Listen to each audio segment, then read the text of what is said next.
ঠাকুরমশাই ইন্টারভিউ করবে আজকে। ঠাকুরমশাই আমাদের বিয়ে দিয়েছে। হ্যাঁ, এবং তিনি বলেছেন বারবার করে সিঁদুরটা দিয়ে হোল্ড, আরে ছবিটা তুলুন না। এরকম ঠাকুরমশাই কিন্তু পাওয়া যায়। ঠাকুরমশাই কেমন লেগে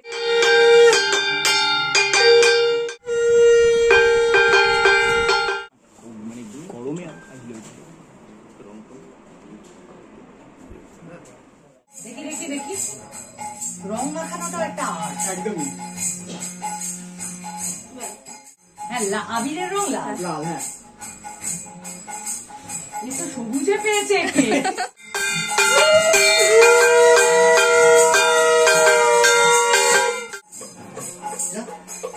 খুবই ভালো লাগছে। আর বিয়ের পর প্রথম বছর দোল, সেটা একটা অন্যরকম একটা উন্মাদনা। এতদিন কাটিয়েছি বন্ধুদের সাথে, কিন্তু ভালোবাসার মানুষের গালে রং দিতে তো খুবই ভালো লাগছে। তো তেমনি রঙিন মানুষ। কেমন লাগছে তোমায়?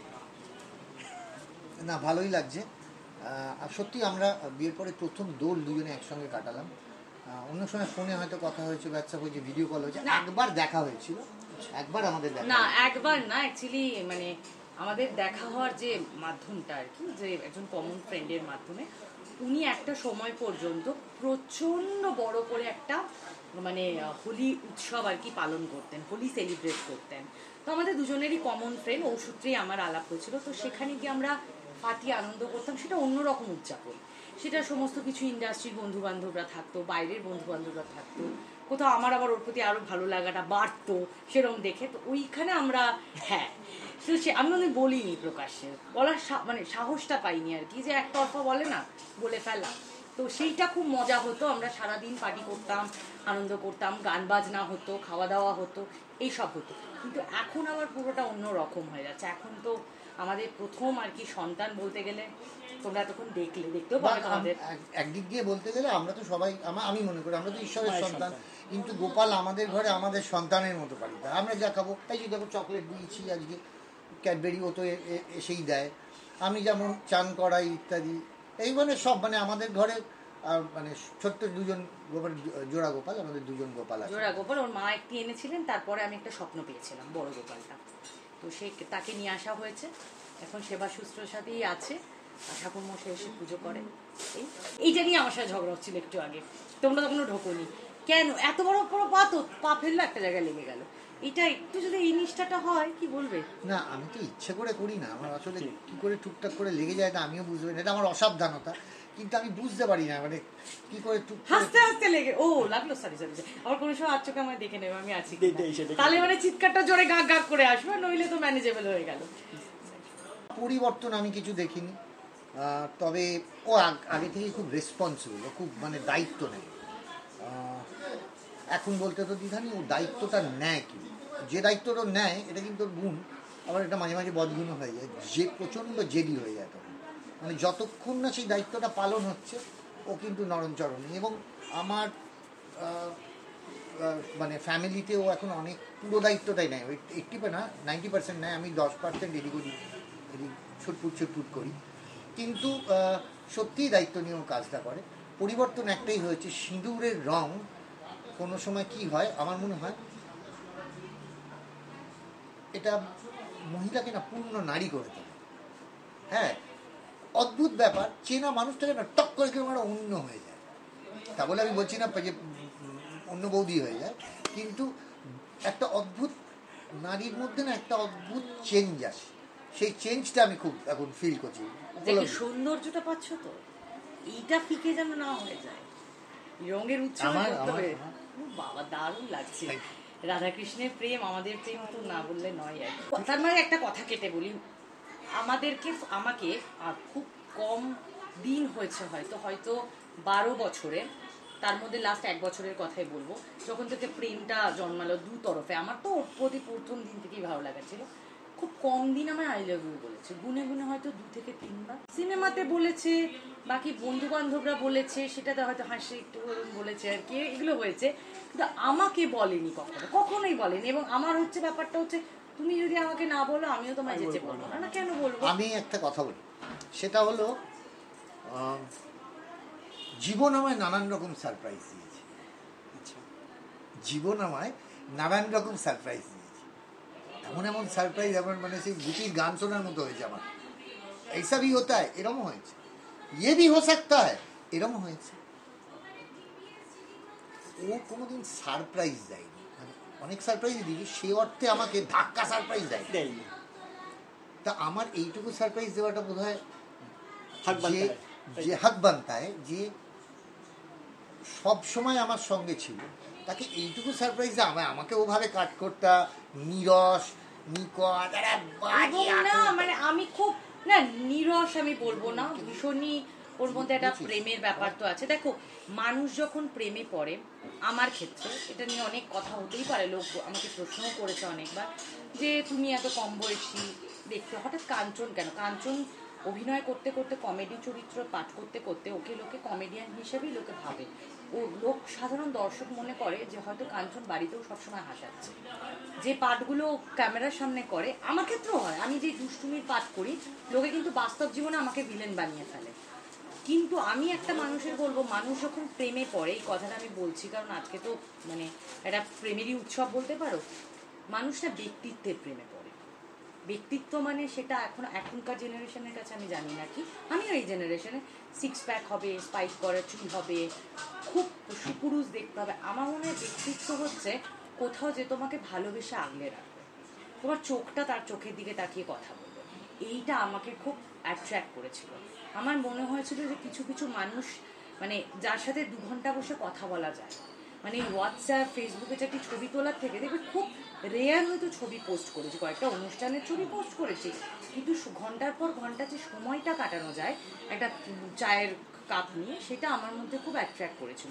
এবং সেটাও প্রমাণ করেছে যে জীবনে যে লাভ ইউ বলেনি, তোমাকে বললাম, সে ভালোবাসার দিনে আমাকে ডিরেক্ট বলেছে উইল ইউ ম্যারি মি, একটা সম্পর্ককে পূর্ণতা দিয়েছে, পরিপূর্ণতা দিয়েছে। তো এটার বাইরে তো আর কিছুই হতে পারে না। কজন মানুষ ভালোবেসে এই দায়িত্বটা নেয়, সম্পর্কে স্বীকৃতি দিতেই মানুষ ভুলে যাচ্ছে। তো ওই গুণটা কিন্তু ওর মধ্যে আছে। এইটা দেখে আমি প্রেমে পড়েছি যে মানুষের একটা ব্যক্তিত্ব, মানুষের মধ্যে আবেগ অনুভূতি সবকিছু তো একটা মিশ্রণ মানুষ। তো ওইটা আমাকে খুব টাচ করেছিল যে এই মানুষটা আর যাই হোক মানুষ ঠকাবে না, নিজে ঠকে যেতে পারে, এই মানুষটা আর যাই হোক হাত ছেড়ে যাবে না কঠিন পরিস্থিতি। এখনো তাই রয়েছে। আমি কালীঘাটের ছেলে, আচ্ছা এটা হতে পারে, এই প্রশ্ন আমাকে করেছে। আজকে ধরো আমি কথার কথা বলছি, আমি জননী, লোকেরা আমি একটা অঞ্চলে থাকি, তা সেখানে যদি বসন্ত উৎসব হয়, তা সেখানে আমি দোল খেলতে যাব না? আমি ধরো আমার মনে হলো আমি তাদের সঙ্গে একটু হয়ে গেল না,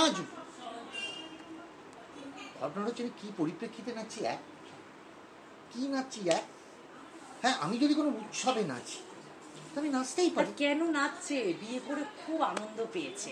আর আমার বিয়েটা এত পজিটিভ ভাইব ছিল না, শুধু আত্মীয় স্বজনরাই ছিল ম্যাক্সিমাম, দেখেছো। এবং সেক্ষেত্রে না আমরা কখনো অতীত নিয়ে চর্চা করিনি, আমরা কখনো ভাবিনি। আমাদের মনে হয়েছিল যে এটা আমাদের নিউ জার্নি, এটা আমাদের নিউ বিগিনিং। ও ফ্রেশ ভাবে শুরু করছে, আমিও ফ্রেশ ভাবে তো অবভিয়াসলি শুরু করছি। তো আমাদের মধ্যে দেখবে ওটা কোনো আর্টিফিশিয়াল আমরা করতে চাইনি, হয়তো ছবিগুলো বেরিয়ে গেছে কোনো না কোনো ক্ষেত্রে, কে একটা তুলে পোস্ট করে দিয়েছে, কোনো এইখান থেকেই হবে আর কি।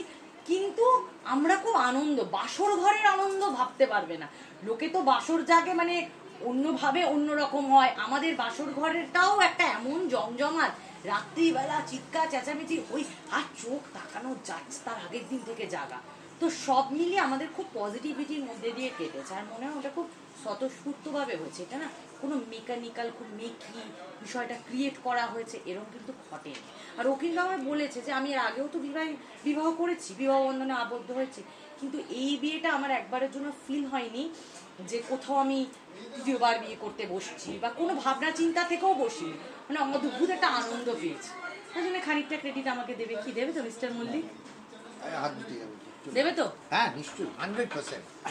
আমি তো জানি না কি হয়ে গেল, ইয়ার বন্ধু গুহারাতে চলে গেল, কিন্তু আমরা সেভাবে ইয়েও করি, মানে আমি দেখেছি। অসংখ্য ধন্যবাদ তোমাদের।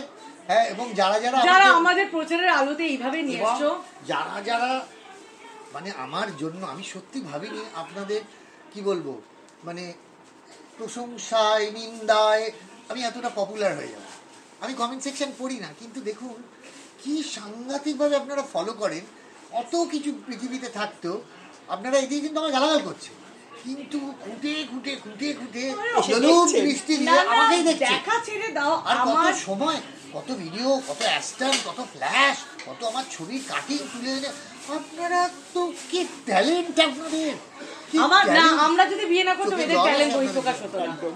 আমাদের বিয়ের আমরা কিন্তু একদিকে কিন্তু অনেক মানুষের রোজগার বাড়িয়ে দিয়েছি, এটা তোমার মানতে হবে কিন্তু। আর সাংবাদিক বন্ধুদের বলছি, যারা অনেক ক্ষেত্রে করে সাংবাদিকতা করেছেন, আমার ওপাশে দাঁড়িয়ে আছেন, আপনি দাঁড়িয়ে আছেন, এপাশে ক্যামেরায় হাত ব্যথা হয়ে যায়, তারা রয়েছেন আমার বন্ধুরা।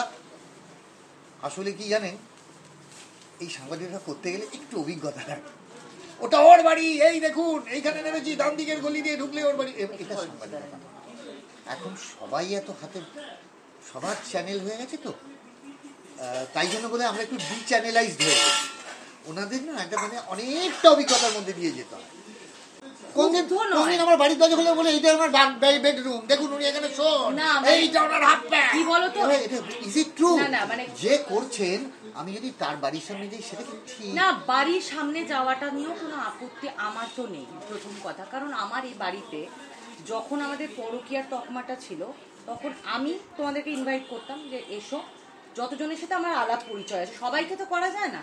এবং আমার মোটামুটি বাড়িটা এনারা তো প্রেসের না, সাংবাদিক। ওই কথা বলছি আমি না। সাংবাদিকদের সেরকম বলছি না, যারা ধরো এমনি একটা হাতে মোবাইল না, নিয়ে না, ঘুরে ওইটাই বেড়াচ্ছে। বলছি। আমি বলছি যে তোমরা এসছো, 80% আমাদের বাড়ি ভিজিবল হয়ে গেছে, আমরা নেচেছি, গান গেয়েছি, আমাদের লাইব্রেরি দেখ, কিছুদিন আগেও আমরা একজন সাংবাদিককে ইন্টারভিউ দিয়েছি অন্য একটা চ্যানেলে, সেটা আপত্তি নেই। সেটা হচ্ছে কোথাও কোথাও একটা কাটসি আছে। তোমরা বললে যে আমি তো তাহলে এটা করবো, হোম ট্যুর তো অনেকেরই করে, হচ্ছেও তো এখন, তার পার্সোনাল ব্যাপার কে কতটা অ্যালাউ করবে, এবার সেটাও করা যেতে পারে। কিন্তু তুমি তো তাকে চেনোই না, ধরো একটা হাতে বুম নিয়ে একটা ফোন নিয়ে চলে এলো, দেখলেন এইখানে বিয়ে করে, এইটাই খারাপ।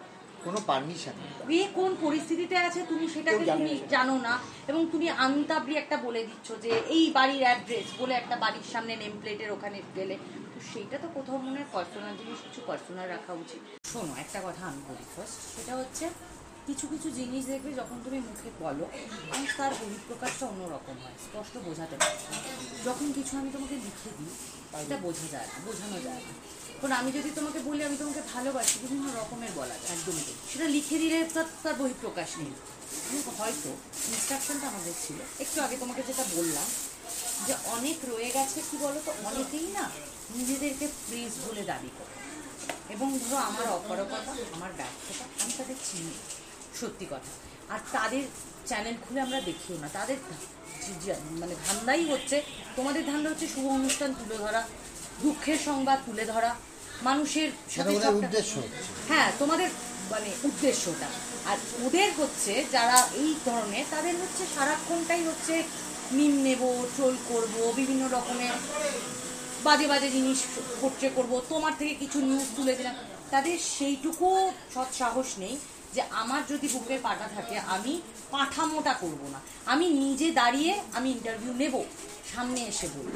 এবং আমাদের ওই ভেন্যুতে গেস্ট লিস্ট করা হয়েছিল, কারণ কিছু সংবাদ মাধ্যমে আমাদের ওটা ভাইরাল করে দিয়েছিল।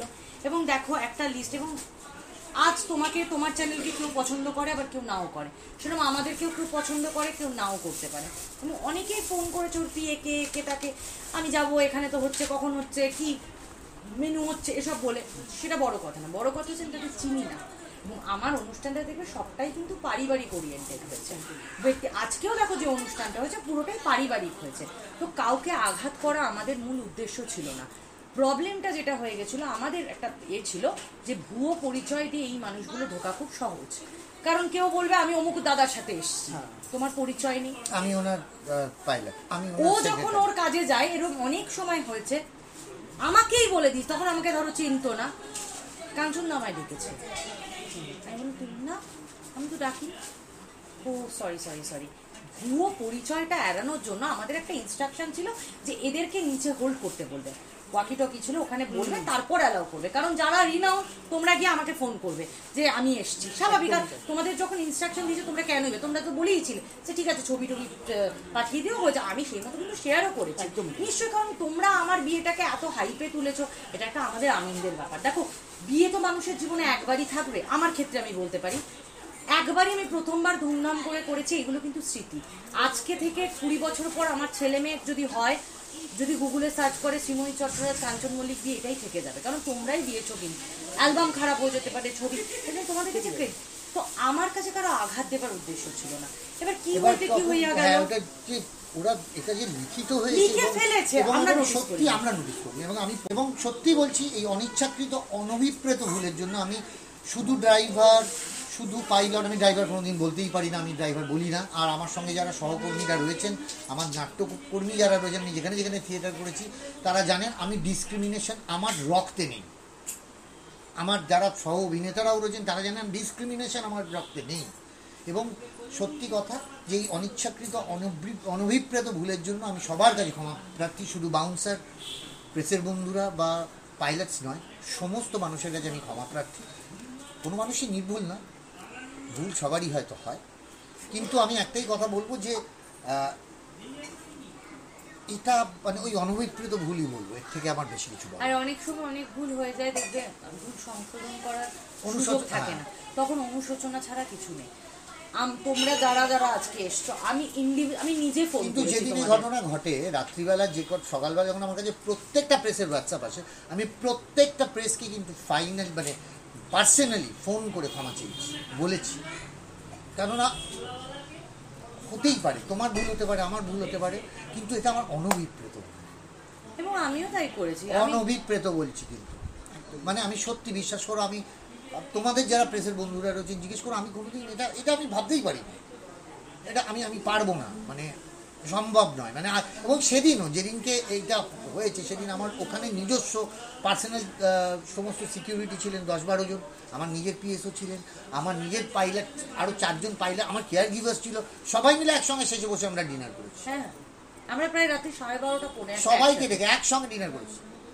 সেখানে আমি অন্তত কেউ না ছিল, নিজেকে নিজে চিনি এবং তো, যারা ওটা পারবো। যে সমস্ত সাংবাদিক বন্ধুদেরকে আমি নিজে ফোন করেছি, অনেকেই বলেছে যে দিদি এটা বোধহয় মিসআন্ডারস্ট্যান্ডিং হয়েছে, বুঝতে পারছি। আমার জায়গাটা ছিল যে আমি নিজে খুব গিল্ট ফিল করছি, কারণ কাউকে আঘাত দেওয়া তো কাজ নেই, যাদের সাথে আমাদের শুধু তোমরা তো কখনো খারাপ জিনিস আমাদের হ্যাঁ, আমি সাথে। সবাইকে ধন্যবাদ জানি একটা করে, যারা আমি জিজ্ঞেস করেছেন কি হয়েছে কি হলো, নাহলে কিন্তু আমার তো অনুসরণ ছাড়া জায়গা নেই। সবাই বলে আমাকে বলছে এই তুমি এই ঘটনার পর আমি তা তো নয়, কেউ তো জানবে কি হলো ভাই, মানে থ্যাংক ইউ যে তোমাদের যারা এই ঘটনার পর, এটা তো একটা অন্য অনুষ্ঠানে এসছো, যারা ক্ল্যারিফিকেশন নিতে এসেছে আমাদের কাছে।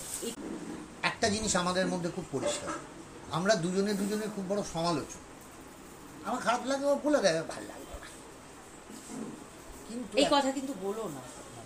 কাঞ্চন মল্লিকের ক্রিটিসাইজ করলেন শ্রীময়ী চট্টের হেডলাইন হবে কালকে। হ্যাঁ, না আমি এরকম সেটা করো না, এইগুলোই তুমি এই যে দাও, আমি তোমাকে প্রণাম করছি পায়ে হাত দিয়ে, এই করো না। আমার আর এই কোটাও হেডলাইন।